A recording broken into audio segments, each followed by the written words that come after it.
This coming time is the time of bhakti, the time of devotional focus, the time of directing your emotions in a way that brings you higher rather than lower. And he said that now is the bhakti age, and that the only way to get beyond the difficulties that we have in this day and age is to go to that age of bhakti. And the intellect is not solving it. We have so many wise scientists, and yet that hasn't solved our difficulties. We have so many doctors and lawyers and accountants, and yet it hasn't solved all of our financial problems. It hasn't solved our problems in the government. So we have to find a new route. And Swami Satyananda has said that in this coming time, even science will begin to prove the benefits of bhakti yoga, or the yoga of devotion.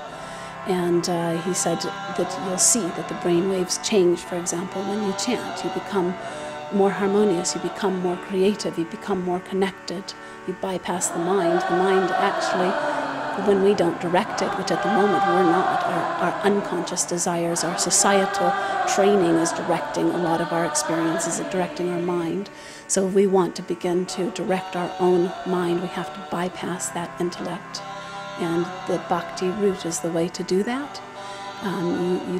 There's no difference between you and me. You connect into something that is, you don't have to think about it. You can come into the chanting feeling low energy, you leave feeling balanced. You can come in with negativity or anger, and it transforms the mind. You've directed that negativity and anger into something else that has brought you higher, makes you feel good, makes you feel connected. And I can give a perfect example of this. Recently, we had one of the residents who said, I've got a headache, I've been feeling emotional all day, I don't think I want to go to the kirtan. And I said, come, and if the headache increases, leave, and if it begins to shift and you feel better, then stay. So he ended up staying for the entire kirtan, and at the end he said, my headache just went away. He said in the middle of it, it was like all that negativity, all that emotion, I was able to redirect it. So I think as a culture, as a wider group of people, we have to begin to connect at a different level. And actually through all cultures, you see that music is a medium. In every different culture, people have used music as a way to connect. They've used, in all the ancient cultures, there's rituals around music and chanting, mantras.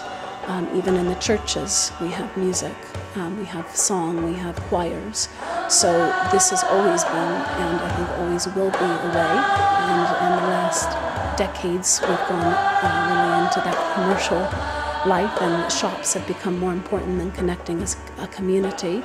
And I think it's coming back. This is the time when we can begin to reconnect through this medium, which it doesn't matter which culture you come from, you can connect. We can relate to the drum, we can relate to the different sounds, we can relate to different songs or mantras, and it doesn't matter the language. Language is not important, it's something more subtle, deeper. And it goes, again, I can't really explain it because it's beyond the intellect.